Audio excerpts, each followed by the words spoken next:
Je pense qu'on va commencer et puis les retardataires poseront leurs questions à la fin. Déjà, nous sommes un peu en retard, donc désolé pour ça. Merci beaucoup d'être venu pour cette conférence dans le cadre du lancement de la campagne Études en France pour la rentrée septembre 2024. Alors moi c'est Chutou, je suis à l'espace Campus France en tant qu'assistante pédagogique. Bonsoir à tous, moi je m'appelle Yasmine Lamouri et je suis responsable de l'espace Campus France depuis 2 semaines, donc je viens de prendre mes fonctions. Et je suis très heureuse de vous accueillir. Donc, pendant la conférence, on va essayer de vous expliquer quelles sont les études que vous pouvez faire en France, quels sont les grands domaines et comment candidater sur études en France. Donc on va commencer. Donc, pour commencer, je peux vous parler de Campus France. Donc qu'est-ce que Campus France et qui on est? Donc, Campus France, on a un service de l'ambassade de France qui a pour but de promouvoir les études en France. Donc notre but, c'est de vous informer sur les différentes études en France. Pour ça, vous pouvez venir nous voir tous les jours. Donc on est ouvert du lundi au vendredi. Nos bureaux se situent en haut de la médiathèque. Le lundi, c'est sur rendez-vous, mais sinon, c'est sans rendez-vous. Et donc, c'est de 9h30 à 18h. Vous pouvez venir nous poser vos questions sur les études en France. Si vous avez des questions d'orientation par rapport à vos résultats, on essaiera d'y répondre. Et on a beaucoup de documentation par rapport aux différentes filières. Donc, n'hésitez pas à venir nous voir. Notre deuxième rôle, c'est de vous aider à construire votre projet d'études.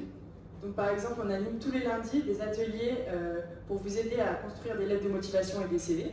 Donc si vous voulez vous inscrire, vous n'avez qu'à envoyer un mail à l'adresse qu'on vous donnera à la fin. Donc on a déjà fait 2 ateliers et ça vous permet de voir quelles sont les attentes des universités françaises et des écoles en ce qui concerne les CV et les lettres de motivation. Parce que vous allez en avoir besoin pendant votre candidature sur études en France. Et notre troisième rôle, c'est de vous faciliter les démarches, donc pédagogiques et consulaires, puisque dans tous les cas, avant d'aller au consulat, vous êtes obligé de passer par études en France. Donc on est vraiment l'intermédiaire entre les universités et les écoles françaises et vous. Donc même si vous candidatez hors études en France, parce qu'il y a des écoles qui ne sont pas recensées sur études en France, vous devrez passer par Campus France avant le visa. C'est une étape obligatoire.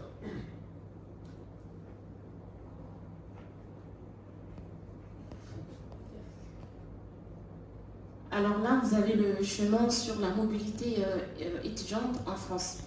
Alors en France, vous avez à peu près, ça c'était en 2023, vous avez 3 millions d'étudiants dans les établissements supérieurs français qui représentent soit des étrangers. Donc vous voyez, vous avez une forte mobilité des étudiants étrangers en France. Alors parmi les nationalités, vous avez en tête le Maroc, donc qui est en tête de la liste. Il y a beaucoup de Marocains là, en France pour les études supérieures, suivi de l'Algérie. En plus, vous avez la Chine et l'Italie. Donc, vous voyez la liste. Il y a 10 premiers pays d'origine des étudiants internationaux. Alors, à votre gauche, vous avez la carte de la France. Alors, vous voyez qu'en l'Île-de-France, il y a une forte concentration des étudiants étrangers. Donc, ceci s'explique par la présence des universités qui offrent des formations excellentes. Mais après, il y a des provinces. Vous pouvez postuler auprès des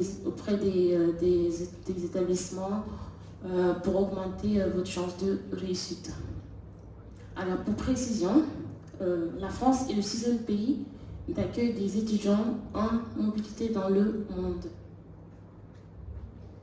Alors, en fait, vous pouvez postuler, par exemple, si Paris, c'est vraiment sollicité, c'est vraiment prisé. Donc, le mieux, c'est de postuler dans les provinces pour augmenter votre chance d'être accepté. Après, il faut savoir que tous les diplômes ont la même valeur. Donc, si un diplôme est délivré par l'université, un établissement à Paris, a la même valeur qu'un diplôme qui soit délivré soit à Nantes ou à Montpellier. Donc, ces diplômes ont la même valeur sur le marché de l'emploi. Alors, le système de diplôme. Alors, l'enseignement supérieur français est organisé en 3 cycles. C'est le système LMD, licence, master, doctorat. C'est comme ici en Mauritanie. Donc, si vous validez par exemple les 3 années de licence, donc vous obtenez 120 crédits. Et si vous validez par exemple le master 1, le master 2, vous obtenez 120 crédits. Mais le doctorat n'est pas exprimé en crédit, mais la durée minimale est de 3 ans. Donc, c'est vraiment un système qui facilite la mobilité des étudiants au cours de leurs études voilà, supérieure. Alors, je vous donne un exemple. Par exemple, quelqu'un qui valide sa licence 2 ici, vous pouvez directement postuler en licence 3 en France, parce que vous aurez acquis les 120 crédits qui vous permettent d'aller en troisième année. C'est bon. Donc maintenant, on va vous parler des différentes études qui sont accessibles après le bac. Donc il y a plusieurs façons d'étudier en France après le bac. Donc moi, je vais vous parler de la partie université. Donc si vous voulez aller à l'université, vous pouvez soit choisir de faire des études courtes, donc en minimum 2 ans, et les études longues vont jusqu'à 12 ans pour la médecine. Mais en général, on considère que les études longues sont un master, donc un bac plus 5. Donc si vous voulez faire des études courtes, parce que vous ne vous sentez pas de faire des études trop longues, vous avez plusieurs possibilités. Vous avez le DUST, qui est un diplôme d'études universitaires scientifiques et techniques. Donc c'est un diplôme très professionnalisant, c'est-à-dire qu'il y a beaucoup de stages ou un système d'alternance, ce qui fait que vous n'avez pas vocation à continuer après à faire un master. C'est vraiment un diplôme qui a pour but de vous insérer dans le monde du travail après 2 ans. Mais il est disponible que dans certains secteurs précis, donc il faut vous renseigner. Vous avez également la possibilité de continuer après le DUST par une 3e année de licence professionnelle. Donc la licence professionnelle, un peu comme le DUST, a pour but de vous professionnaliser le plus tôt possible. Donc après une licence professionnelle, vous n'avez pas vocation à faire un master, mais de vous insérer dans le marché du travail. Vous avez également la possibilité de faire un BUT, qui est un diplôme en 3 ans. Il y a 24 spécialités, par exemple dans les domaines du social, dans les domaines de la communication, de la logistique. Donc à vous de vous renseigner sur les différents domaines de spécialité du BUT. Avant, ça s'appelait le DUT, mais maintenant c'est le BUT qui a remplacé le DUT. Et le DUT, c'est juste un diplôme intermédiaire que vous obtenez au bout de 2 ans. Mais le BUT, c'est en 3 ans, et donc c'est à l'université. Sinon, vous avez la possibilité de faire une licence en 3 ans, donc comme ici en Mauritanie, que vous pouvez prolonger par un master en 2 ans. Donc c'est souvent pendant le master que vous allez vous spécialiser. La licence reste assez généraliste. Enfin, si vous voulez faire de la recherche, vous pouvez continuer après le master et faire un doctorat. Mais en sachant que si vous voulez faire un doctorat, il faut postuler directement auprès des écoles doctorales. Si vous avez un master, c'est la condition d'accès au doctorat. Et c'est après, pour les démarches préconsulaires, que vous passerez par études en France. Mais ce n'est pas sur études en France que vous postulez pour un doctorat. Donc un doctorat, c'est minimum 3 ans, mais ça peut aller plus loin. Sinon, il y a les études de médecine. Donc les études de médecine, elles peuvent aller de 5 à 12 ans, donc comme vous voyez tout en haut, et elles vous délivrent un diplôme d'État. Donc la première année, c'est une année commune, donc sans spécialisation, et c'est ensuite que vous spécialisez donc dans une des 5 spécialités, à savoir l'odontologie, la kinésithérapie, le domaine de la pharmacie, la médecine généraliste et la maïeutique. Donc par exemple, pour devenir sage-femme, c'est un bac plus 5.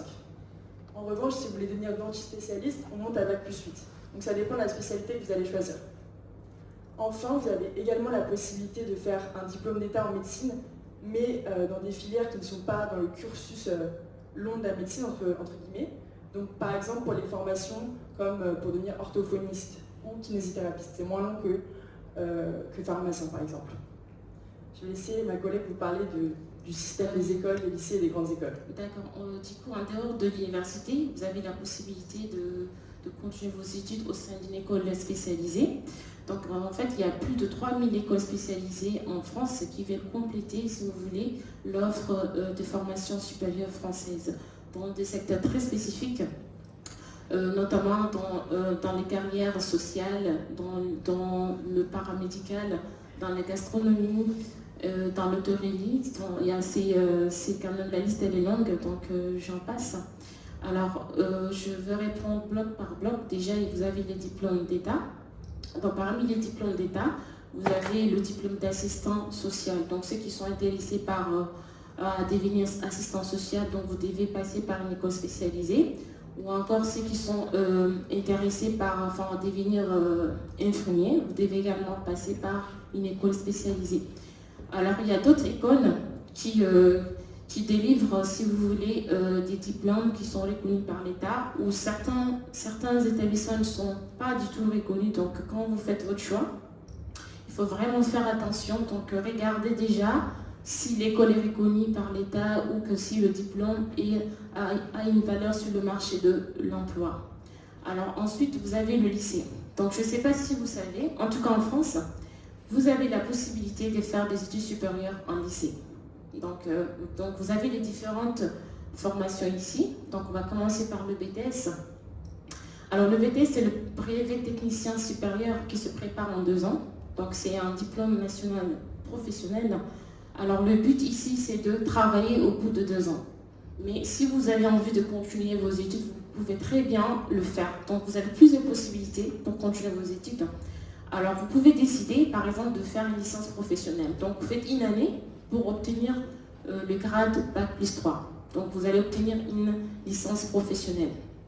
Alors si vous n'êtes pas intéressé par la licence professionnelle, vous pouvez participer au concours d'entrée des grandes écoles. Donc si vous êtes intéressé par les études d'ingénieur, par exemple, après le BTS, vous pouvez très bien participer au concours pour accéder à une école d'ingénieur.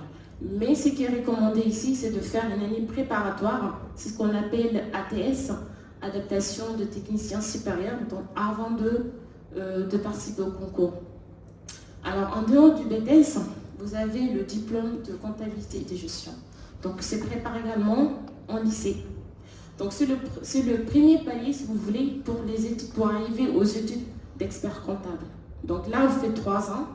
Alors si vous avez envie de continuer, déjà c'est un diplôme professionnel, le but c'est de travailler juste au bout de 3 ans.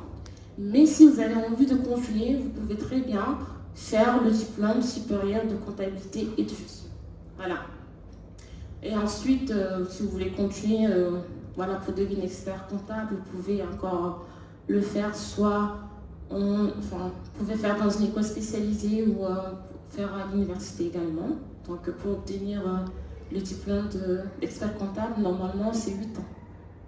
Il faut faire 8 ans pour devenir expert comptable. Voilà. Ensuite, il y a une autre formation, je ne sais pas si c'est vraiment connu ici en Mauritanie, c'est ce qu'on appelle le diplôme national de métier d'art et de design. Donc, ça, c'est pour ceux qui sont intéressés par tout ce qui est art, design, tout ça. Donc, vous pouvez très bien faire cette formation. Donc, normalement, c'est 3 ans. Mais si vous avez envie de continuer, vous pouvez très bien aller à l'université, faire un master ou encore continuer dans une école supérieure. Voilà. Alors là, je vais passer. Si vous avez des questions, vous pouvez les poser après. D'accord? Alors ensuite, nous avons les grandes écoles. Voilà. Ça intéresse beaucoup de gens, les grandes écoles. Alors, les grandes écoles, vous savez, ce sont des écoles de haut niveau. Alors, il y a plusieurs possibilités pour accéder à ces écoles. Vous avez déjà la classe préparatoire qui est la voie royale, donc vous faites 2 ans. Alors après les 2 ans, vous passez le concours. Si vous réussissez, donc vous intégrez directement le cycle d'ingénieur. Alors si vous ne réussissez pas, ce n'est pas un problème, vous n'avez pas perdu les 2 ans. Vous pouvez aller directement à l'université en 3e année. Je ne sais pas si vous le savez. C'est bon? Alors, donc, il y a d'autres voies possibles. Donc, il y a des écoles, des grandes écoles qui recrutent juste après le bac. Donc, juste après le bac, soit sur dossier ou sur concours. Donc, c'est possible. Il y a aussi des voies parallèles. On appelle des voies parallèles parce qu'en fait, déjà, si vous avez validé la licence 3, vous avez la possibilité de passer le concours pour entrer dans une école d'ingénieur ou une grande école, peu importe. C'est possible. Ou après en BTS ou en BUT, vous pouvez très bien passer le concours pour entrer dans une grande école. Je rebondis juste là-dessus. Ouais, il faut que vous gardiez en tête qu'en fait, il y a des passerelles entre chaque parcours. Donc, c'est pas parce que vous commencez à l'université que vous ne pouvez pas terminer dans une grande école. Vous avez la possibilité de changer de parcours parce que vous allez obtenir les crédits. Donc, ne pensez pas que vous allez vous enfermer dans une formation, puisque vous pourrez changer avec le système des crédits. Et donc, comme l'a dit Aïchetou, par exemple, si vous faites 2 ans de classe préparatoire, que vous échouez au concours, vous pouvez très bien passer en L3 à l'université. Et pareillement, si vous êtes à l'université, vous avez fini votre licence et que vous voulez tenter le concours des grandes écoles, vous pouvez le faire sans avoir fait une classe préparatoire. Donc en fait, il y a vraiment des passerelles entre toutes les formations. Donc voilà, c'est ça exactement. Donc vous avez les classes préparatoires, soit vous passez par les classes préparatoires, soit on vous recrute directement après le bac, ou vous avez une licence, vous n'avez pas envie de continuer un master, vous voulez faire une grande école, entrer dans une grande école, vous pouvez très bien passer le concours pour accéder à une grande école. Donc il y a plusieurs voies, plusieurs possibilités. on va vous parler maintenant des différents domaines. Donc, en commençant par le domaine des lettres et sciences humaines, donc qui est un domaine très large, puisqu'il regroupe des filières comme l'histoire, la philosophie, la sociologie, l'anthropologie, la littérature, etc. Donc si ça vous intéresse de travailler dans un de ces domaines, vous avez plusieurs voies. Donc soit vous passez par l'université, donc vous entrez en licence, vous faites 3 ans de licence, puis vous spécialisez en master. Donc par exemple, vous faites une licence générale d'histoire, vous décidez de vous spécialiser dans une époque de l'histoire, vous allez faire un master en histoire, donc qui peut être un master professionnalisant ou un master de recherche. Puis vous pouvez continuer en doctorat si vous voulez faire de la recherche. Mais il y a d'autres voies. Donc si vous êtes intéressé par la littérature, vous pouvez très bien postuler à une classe préparatoire littéraire sur 2 ans. Donc ce sont des formations très sélectives, puisque c'est une trentaine d'élèves par classe, alors que la licence, vous allez être peut-être 200 par classe. Donc sachez que les classes préparatoires sont très sélectives. Après la classe préparatoire littéraire, vous avez plusieurs possibilités. Donc, vous pouvez par exemple passer le concours de l'École nationale supérieure, donc qui est une école qui forme des hauts fonctionnaires, mais aussi des enseignants-chercheurs. Vous avez aussi la possibilité de passer le concours de l'École des Chartes, qui est une école spécialisée dans tous les domaines de l'histoire ou de l'archivage.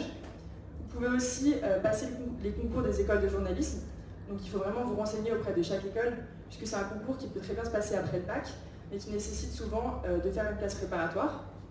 Enfin, vous pouvez très bien passer le concours de l'École supérieure de professorat et de l'éducation si vous avez vocation à devenir enseignant. Donc la spécialisation, elle se fait souvent au niveau du master, et donc c'est pour ça qu'on conseille souvent aux gens qui veulent entrer en master de postuler à des masters, mais aussi à des licences 3, parce que vous aurez plus de chances d'obtenir un master en France si vous avez fait votre licence 3 en France. Parce que la sélection, elle se fait vraiment entre la licence et le master. Et une fois que vous êtes accepté en master 1, vous êtes directement accepté en master 2. Et après, à vous de voir quelle voie vous voulez choisir. Donc, est-ce que vous voulez passer par l'université, qui est plus généraliste en licence? Est-ce que vous voulez vous spécialiser et aller dans une école? Et si vous allez dans une école, à vous de voir si vous préférez l'école publique ou les écoles privées qui sont souvent beaucoup plus chères. Donc, c'est aussi à prendre en compte. Là, c'est bon. Alors, vous avez le domaine droit, économie, gestion. Donc, pour les études de droit, ils se font principalement à l'université. Donc, à l'université, vous avez licence 1, licence 2, licence 3. Donc, vous faites 3 années de licence. Ensuite, la spécialisation s'est faite en L3. Donc, à partir de L3, vous pouvez choisir entre droit public ou droit privé. Et un master, vous allez encore voilà, vous spécialiser davantage. Voilà. Donc, ensuite, si vous souhaitez faire le doctorat, vous pouvez le faire en 3 ans, en 4 ans. Ça dépend aussi de votre leader. Mais en fait, il y a des écoles qui proposent des formations, des très courtes formations. Par exemple, vous allez trouver un BUT en carrière juridique. Donc, ceux qui sont intéressés par carrière juridique, vous pouvez très bien postuler. Si vous n'êtes pas intéressé, bien sûr, par les études universitaires, vous pouvez, si vous n'êtes pas intéressé par les études longues, vous pouvez faire un BUT. Le BUT, c'est fait dans un institut universitaire. Donc, vous pouvez très bien faire ça. Et alors, vous avez également le domaine économie. Alors, gestion. Donc, dans ce domaine, vous pouvez faire une licence en AES, c'est-à-dire administration économique et sociale, ou une licence en éco-gestion. Alors, la spécialisation s'est fait surtout en 3e année. Donc, si par exemple vous décidez de faire une licence en gestion, donc vous aurez la possibilité de le faire en 3e année. Donc, cette licence offre beaucoup de perspectives, si vous voulez, ou des spécialisations en master. Par exemple, vous pouvez faire marketing sous-humaine. Vous pouvez également faire la finance. Donc, il y a plusieurs spécialisations, surtout en master. Donc, vous aurez le choix. Donc, selon votre projet professionnel. Donc, vous pouvez très bien choisir. Alors, il y a une autre formation, comme je viens de dire, le diplôme de comptabilité et de gestion. Donc, vous pouvez le faire aussi à l'université, dans une école spécialisée. Donc là, le but, c'est ceux qui veulent faire des études longues, vous pouvez arriver jusqu'à l'expert comptable, c'est-à-dire vous pouvez devenir un expert comptable. Alors, vous avez une autre possibilité, ce sont les instituts d'administration et des entreprises.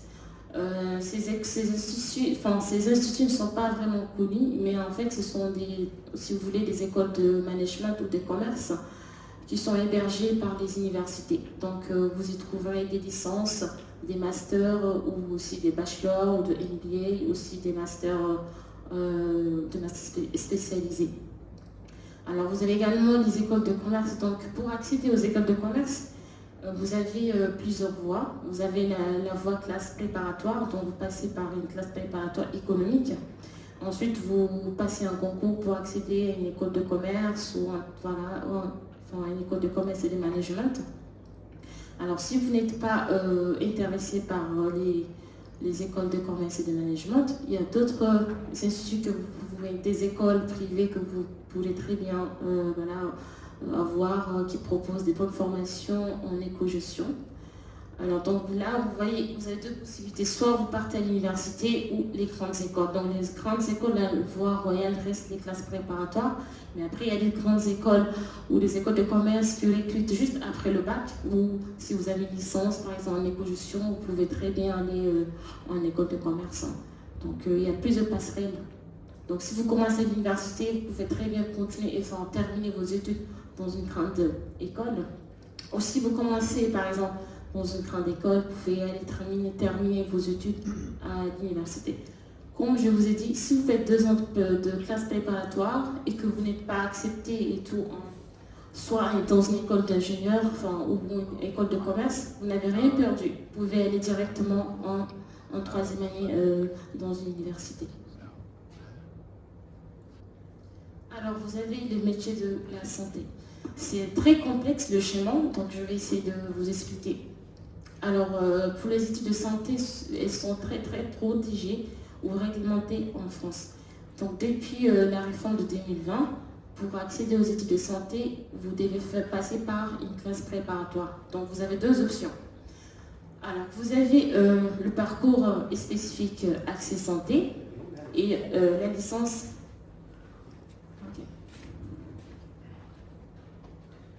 Alors, donc, vous avez la possibilité de choisir entre le parcours spécifique accès santé et la licence accès santé.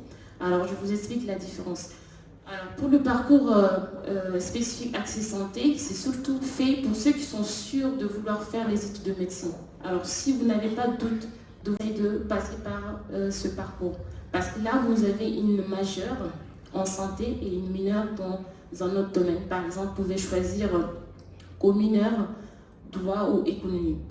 Donc là, si vous validez l'année et que votre dossier est accepté, vous passez directement en 2e année dans la filière que vous aurez choisie parmi les 5 filières qui sont citées à gauche, soit médecine, maïeutique, c'est ceux qui veulent devenir sage-femme, odontologie, ceux qui veulent faire ou devenir dentiste. Vous avez également la pharmacie et kinésithérapie.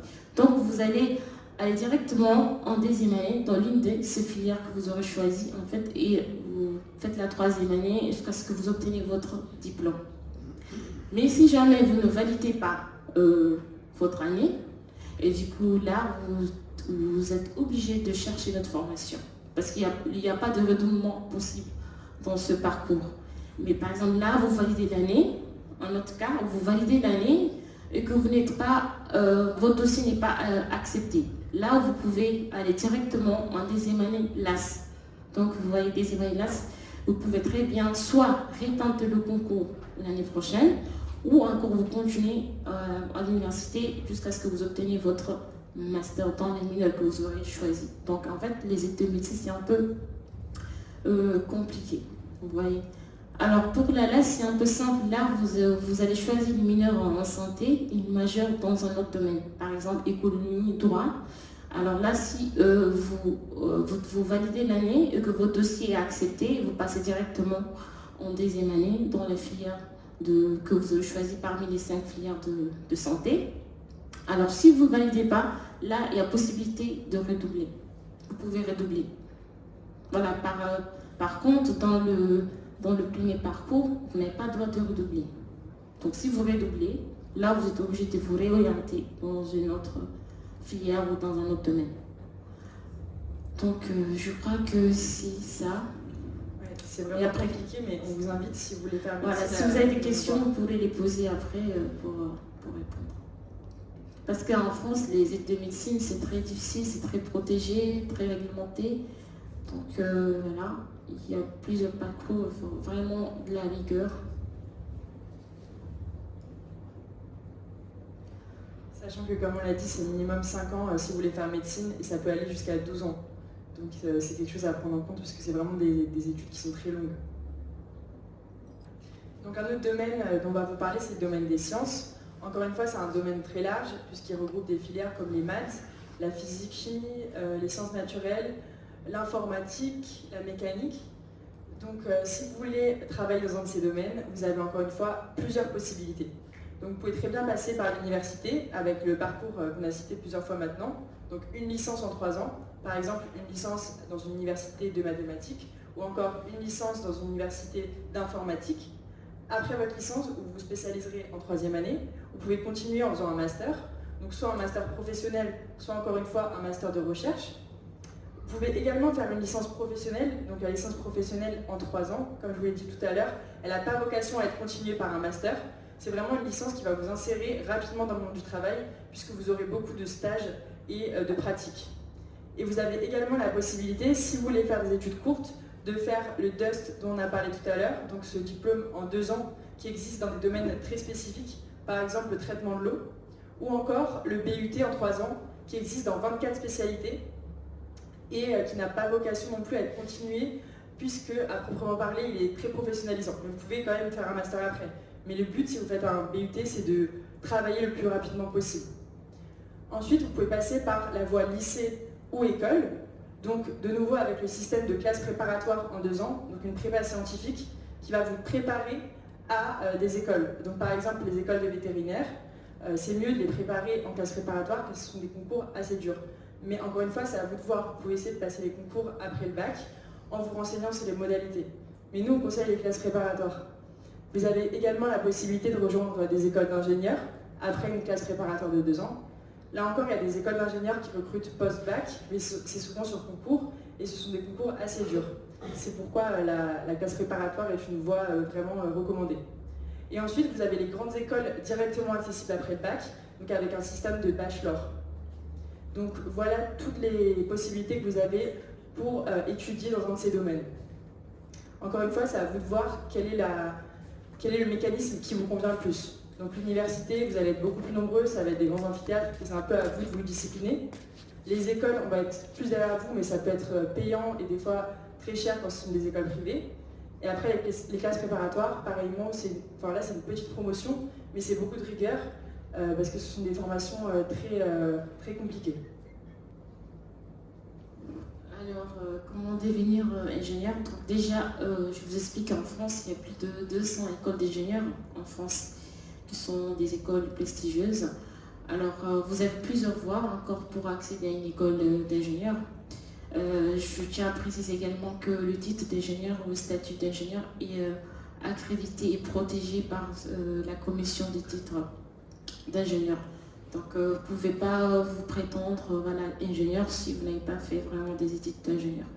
Alors, vous avez plusieurs possibilités. Toujours est-il que la voie royale reste la classe préparatoire. Donc, si vous voulez faire des études supérieures, vous passez par les classes préparatoires sciences. Donc, vous faites les 2 ans.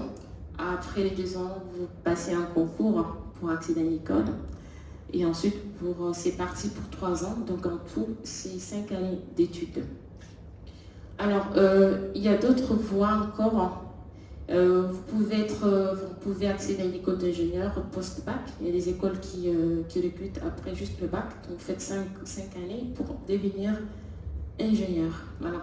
Et aussi, il y a d'autres voies encore parallèles. Vous passez par l'université. Ensuite, vous passez par l'université. Vous avez la licence ou le BUT ou la licence professionnelle ou le DEST. Ensuite, vous passez par un concours où des fois, il y a des écoles qui sélectionnent sur dossier pour accéder à une école d'ingénieur. Donc nous, ce que nous conseillons, c'est les classes préparatoires. Ça va même vous servir dans votre carrière, voilà. Parce qu'il y a la rigueur et tout. Et là, je tiens à préciser qu'il y a des écoles d'ingénieurs universitaires, donc qui sont au sein des universités. Vous avez l'exemple du réseau central MIN, INSA, INP et ENI.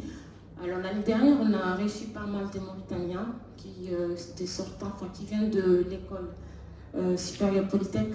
Donc, ils font un concours international, ils participent à un concours, ensuite ils réussissent et ils passent par nous pour les formalités. Alors, vous trouverez des écoles d'ingénieurs publics comme des écoles d'ingénieurs privés. Pour les écoles d'ingénieurs privés, le coût est un peu élevé, c'est entre 5 à 15 000 euros par an. Donc, moi, ce que je vous conseille pour les écoles d'ingénieurs, c'est passer par les classes préparatoires. Je crois qu'on a tout dit. Alors, si vous avez des questions, vous pourrez les poser après. Maintenant, je vais essayer de vous expliquer comment préparer au mieux son projet.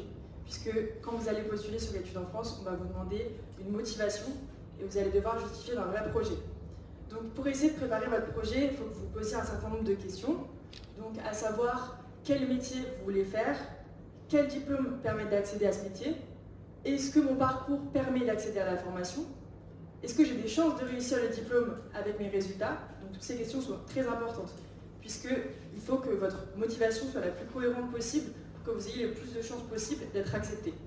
Donc, il faut à la fois que votre projet corresponde à vos compétences, donc à tout ce que vous avez fait avant, au baccalauréat que vous avez obtenu, au stage ou à toutes les expériences professionnelles que vous avez pu faire, mais aussi à vos appétences et à vos aspirations, donc à ce que vous voulez faire. Vous mélangez ça pour essayer de créer une motivation, encore une fois, la plus cohérente possible. C'est vraiment sur la motivation et sur les résultats que va être jugé votre projet. Donc je vous invite vraiment à vous poser toutes ces questions, et lorsque vous êtes posé ces questions, choisissez le type d'établissement qui vous correspond le mieux, en fonction des années d'études que vous voulez faire, en fonction des années d'études que vous vous sentez capable de faire. C'est vraiment important que ça corresponde à qui vous êtes. Et ensuite, vous rédigez un projet d'études clair et solide, donc une lettre de motivation. Et pour ça, tous les lundis, comme je vous l'ai dit tout à l'heure, on organise des ateliers d'aide à la rédaction aux lettres de motivation, parce que les universités françaises ont une certaine vision de ce que doit être une lettre de motivation. Donc nous, on vous aide à rédiger les lettres selon les critères demandés par les universités. Donc vous pouvez vous inscrire par mail. On vous montre aussi ce que les universités et les écoles attendent d'un CV, parce qu'encore une fois, il y a des critères spécifiques que demandent les universités pour un CV. Et donc, lorsque vous avez fait tout ça, vous aurez votre projet qui doit refléter votre CV. Votre lettre de motivation doit être un reflet de votre CV. Et mettez en valeur tout ce qui peut vous servir. Les langues que vous avez apprises, les voyages que vous avez faits si vous en avez fait, les stages que vous avez faits, les compétences que vous avez acquises, même les compétences informatiques. Donc, même des choses auxquelles vous ne pensez pas, qui ont de la valeur, il faut que vous les mettiez en avant le plus possible.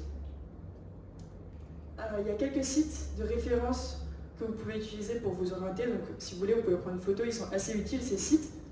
Donc, ceux qui ont un bac français, vous pouvez utiliser parcoursup.fr et terminal 2022-2023.fr.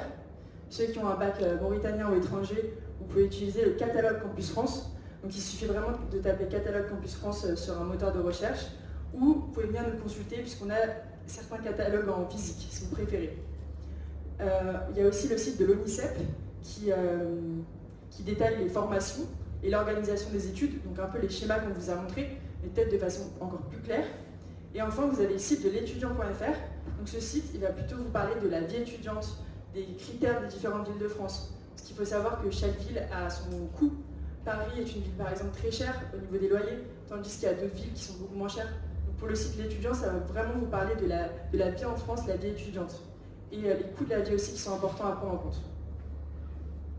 Alors moi, je vous conseille vivement de consulter ce site parce que vous y trouverez toutes les informations concernant les différents domaines, les débouchés, le nombre d'années. C'est super, vous pouvez vraiment s'y consulter. Voilà.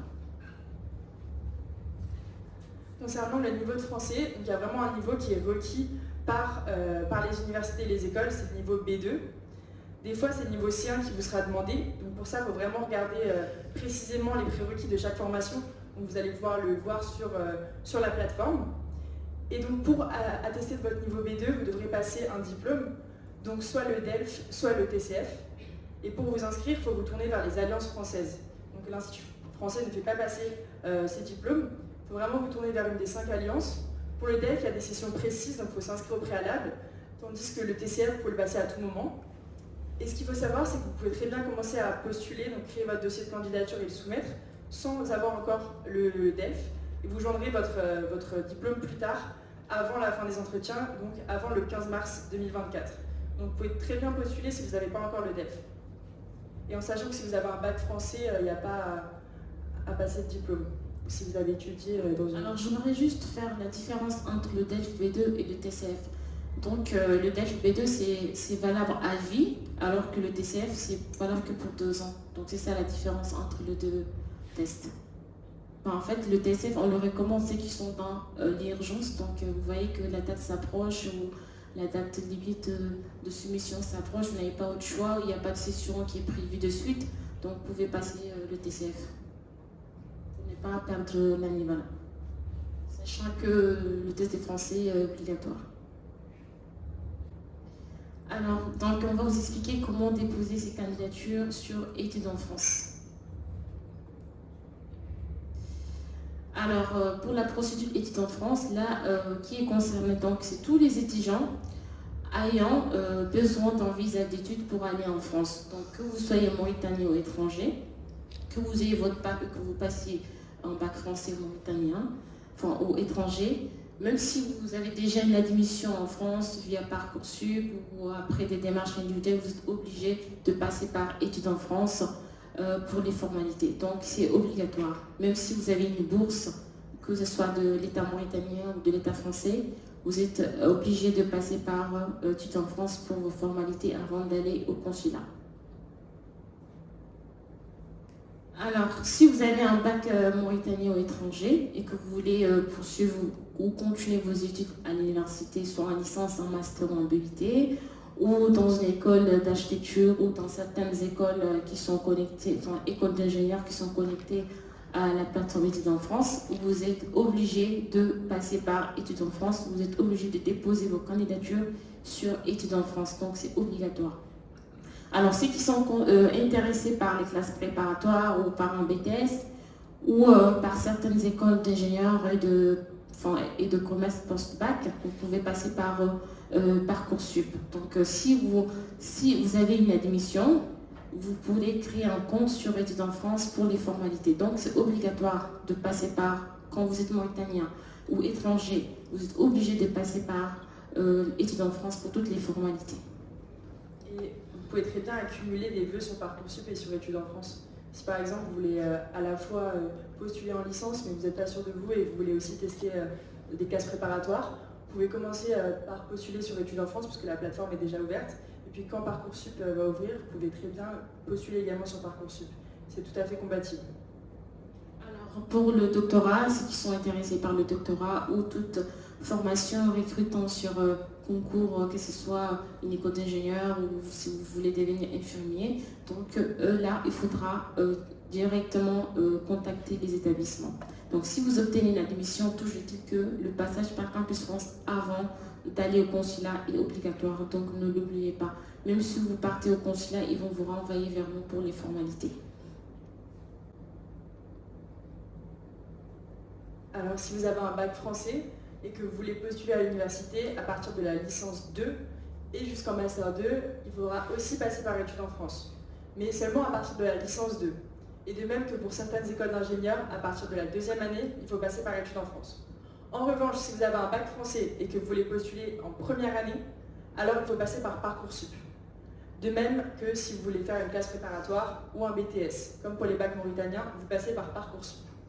Enfin, comme on l'a dit, si vous voulez faire un doctorat, il faut directement postuler auprès des offres et des écoles doctorales. Et lorsque vous obtenez une admission, si vous l'obtenez, il faudra créer un compte Études en France pour les formalités administratives. Donc le passage par Études en France est vraiment obligatoire avant le passage au consulat. Donc quelles sont les étapes de la procédure sur Études en France? Donc en fait, vous allez aller sur un moteur de recherche, vous tapez Études en France, vous allez devoir vous créer un compte, mais si vous avez déjà créé un compte pour les années précédentes, il faut réutiliser vos identifiants, parce que votre compte n'est jamais supprimé. En revanche, si vous avez oublié votre mot de passe, vous pouvez très bien changer votre mot de passe sur la plateforme. Donc vous créez votre dossier, ensuite vous remplissez vos informations personnelles. Donc il faudra mettre une photocopie de votre pièce d'identité ou votre titre de séjour si vous êtes un étudiant étranger. Ensuite, vous remplissez votre panier de formation. Donc qu'est-ce que ça veut dire? Simplement, vous allez chercher vos vœux. Donc 7 vœux si vous postulez à partir de la licence 2 et 3 vœux si vous postulez en licence 1. Vous cherchez les formations que vous voulez, vous les sélectionnez, et pour chaque formation, va être demandé une lettre de motivation, donc ce dont je parlais avant, la construction du projet. Dans les informations personnelles, d'ailleurs, ils demandent aussi le CV, donc il n'est pas obligatoire, mais il est vraiment fortement recommandé. Ensuite, il faut soumettre votre dossier de candidature électronique. Nous, on va le regarder, on va corriger s'il y a des choses à corriger, vous le renvoyer en correction, ou si on a des conseils à faire, pareil, on vous le renverra en correction. Et ensuite, il faudra payer les frais de dossier auprès de la Société Générale. Lorsque vous avez payé les frais, vous avez une invitation à venir à un entretien. Donc c'est un entretien d'une vingtaine de minutes qu'on conduit. Lorsque l'entretien est fait, vous devez attendre la réponse des universités. Donc on va mettre le calendrier juste après. Il y a un délai pour les universités qui vont vous donner les réponses. Et après, vous devrez faire votre choix, puis revenir vers nous pour les démarches préconsulaires et enfin aller au consulat. Alors, je voulais dire que pour le paiement des frais de dossier Campus France, vous devez vous rendre à la Société Générale Médina 3. Il y a une agence vers Médina 3. Donc, c'est pas n'importe quelle agence, c'est l'agence qui se trouve au quartier Médina 3. Voilà. C'était juste la petite précision. Ouais. Alors là, vous avez le calendrier. Donc, pour ceux qui veulent postuler un L1 dans n'importe quel domaine ou L1 santé, vous avez 3 vœux maximum. Donc déjà, la campagne a déjà commencé depuis le 1er octobre. Donc vous avez jusqu'au 15 décembre pour soumettre votre dossier, c'est la date limite. Passé ce délai, votre dossier ne sera plus, on ne va pas le recevoir. Donc ce serait mieux de le faire au plus tard le 15 décembre. Alors, donc le 15 mars, c'est la date limite pour passer les entretiens. Donc Yasmine vous a expliqué à peu près en quoi consistent un peu les entretiens et tout.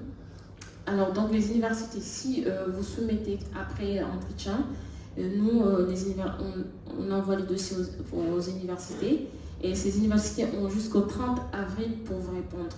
Donc, ces établissements sont tenus de vous répondre au plus tard le 30 avril. Donc là, si vous avez plusieurs réponses favorables, là, vous êtes tenu, vous, de faire un choix définitif. Et là, vous avez jusqu'au 31 pour le faire. Alors, pour ceux qui sont intéressés par les écoles d'architecture, alors pour les écoles d'architecture, voilà, vous avez 2 vœux maximum. Donc déjà, le 1er octobre au 15 décembre, c'est la date limite. Alors pour les entretiens là, ce n'est plus le 15, c'est le 1er mars. Donc les universités ont jusqu'au 30 avril pour vous répondre. Et vous, si vous avez plusieurs réponses, vous êtes tenu de faire un seul choix, un choix définitif. Et ça, vous avez jusqu'au 31 mai pour le faire. Donc, il faut respecter le calendrier. Déjà, la campagne ou la plateforme est ouverte. Donc, vous pouvez très bien soumettre vos dossiers le plus tôt possible.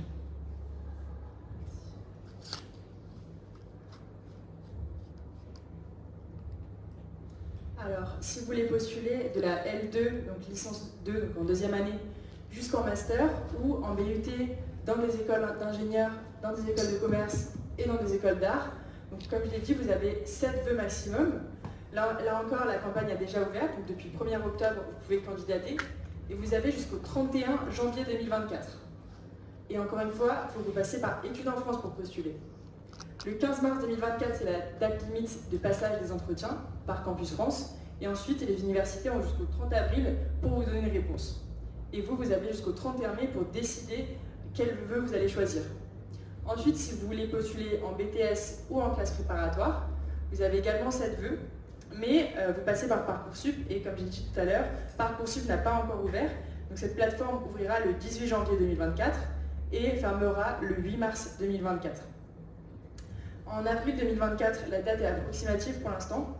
Vous devez confirmer vos vœux, donc à cette période, vous devrez choisir, si vous avez une acceptation, quel vœu vous voulez faire.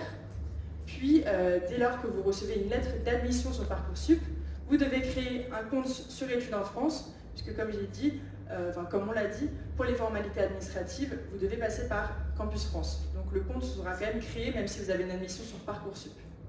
Enfin, si vous voulez postuler en école d'ingénieur, en passant par le réseau Polytech, qui est un réseau d'écoles, vous avez 3 vœux maximum et vous devez directement vous renseigner sur le site qu'on a indiqué juste ici. Et pour le doctorat, encore une fois, je me répète, mais vous devez vous fier à chaque établissement. Regardez les conditions de chaque établissement et postulez à des offres d'école doctorale.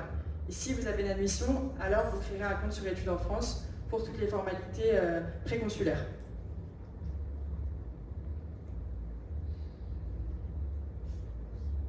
Alors, il existe un programme de bourse depuis l'année dernière qui s'appelle France Excellence Master Mauritanie.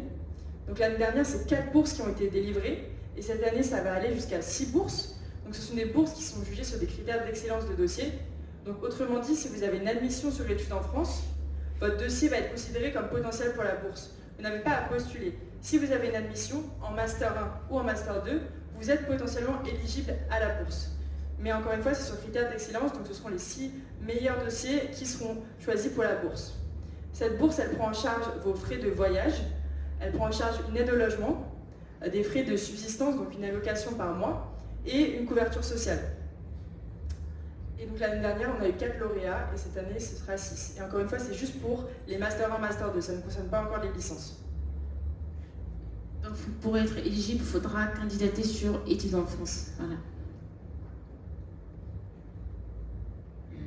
Alors là, on peut parler de l'aspect financier. Donc si, par exemple, vous souhaitez aller poursuivre vos études supérieures en France, il faudra penser à l'aspect financier. Donc déjà, la licence, pour le coût de formation, c'est 2 770 € par an. Donc ça, c'est pour la licence. Et pour le master, c'est 3 770 € par an. Alors donc pour le consulat aussi, le consulat demande, voilà, un compte au moins, enfin le compte doit être alimenté, vous doit avoir au moins 10 000, à peu près 10 000 € dans le compte. Ben, en fait, si on fait le calcul, c'est 7 380 en raison de 615 € par mois. Donc il faut être en mesure de présenter ces justificatifs que vous pouvez très bien voilà, subvenir à vos besoins en termes de logement, nourriture, transport. Donc il faudra justifier cela. Le consulat demande voilà, de justifier les moyens financiers. Alors, en fait, on a constaté qu'il y a des agences de placement ou voilà, des agences de placement qui vous promettent de trouver ou d'avoir un visa si vous passez par elles, alors que ce n'est pas vrai. Ces agences ne peuvent pas du tout vous délivrer un visa ni une admission. Donc, le seul interlocuteur, c'est Campus France. C'est auprès de Campus France que vous devez déposer vos demandes de prescription auprès des universités qui sont connectées à la plateforme Études en France.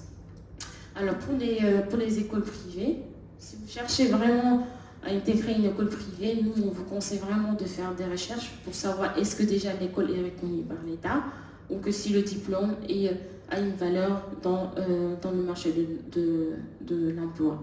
En fait, il y a ces écoles qui vous feront payer des sommes colossales alors qu'elles ne sont pas reconnues et le diplôme n'a pas de valeur sur le marché de l'emploi. Donc ça, il faut faire une recherche, une petite enquête sur l'école privée. Voilà. N'hésitez pas à nous demander, parce que du coup on a recensé pas mal d'écoles qui justement arnaquent les étudiants étrangers. Donc on a une liste et on connaît le nom de ces écoles, donc n'hésitez pas à nous demander. Donc ça c'est pour les écoles où vous allez postuler privées en dehors de la plateforme Études en France. Sur Études en France, c'est une norme gouvernementale. Mais si vous voulez postuler en dehors, il existe bien sûr des écoles de commerce qui ne sont pas recensées sur la plateforme et qui sont des écoles qui vous donnent un vrai diplôme. Et il y en a pas mal qui vous donnent des diplômes qui n'ont aucune valeur pour l'État. Donc, en tout cas, avant de payer la compte, il faut faire une petite recherche sur l'école. Ça serait mieux. C'est ça. Et on vous invite, si vous avez des questions en général, à nous suivre sur nos différents réseaux sociaux, à nous appeler ou encore à nous envoyer un mail à l'adresse qui est juste là, ou à venir nous voir au premier étage de la médiathèque du lundi au vendredi. Merci beaucoup pour votre attention. On va maintenant prendre vos questions.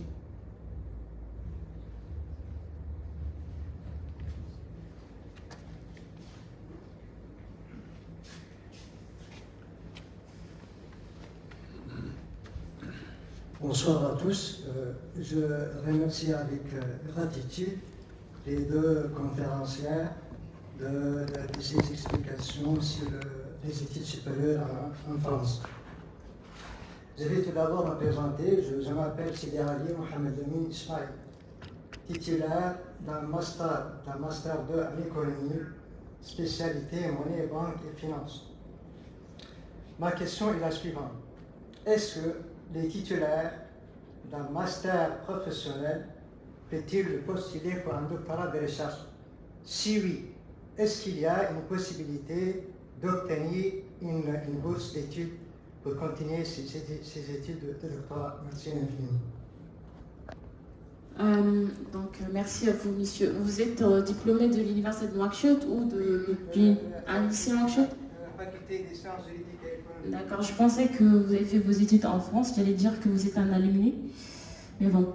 Alors donc, pour vous répondre, tout ce qui est doctorat, normalement, ce sont les écoles qui déterminent les conditions, les procédures à faire en fait. Donc en principe, de mon expérience, bien sûr, le master professionnel, c'est possible d'avoir une admission en doctorat, mais c'est très difficile. Il y a ces écoles qui n'acceptent pas un master professionnel, comme il y a ces écoles doctorales qui acceptent un master professionnel avec un projet très cohérent, solide, clair. Les écoles doctorales peuvent bien sûr vous accepter. Mais après encore, que sont les écoles qui décident? En fait, vu que pour postuler à des écoles doctorales, vous ne passez pas par mon campus France. Donc, vous candidatez auprès de l'école. Donc, c'est à l'école de déterminer, voilà, si vous remplissez les conditions et s'il peut vous prendre ou pas.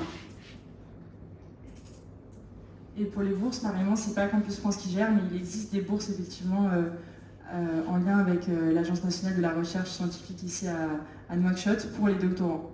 Donc, il faut vous renseigner auprès d'eux et vous pouvez chercher Campus France Doctorat. Il y a un site avec l'ensemble des écoles doctorales en France. Donc, vous pouvez regarder sur ce site.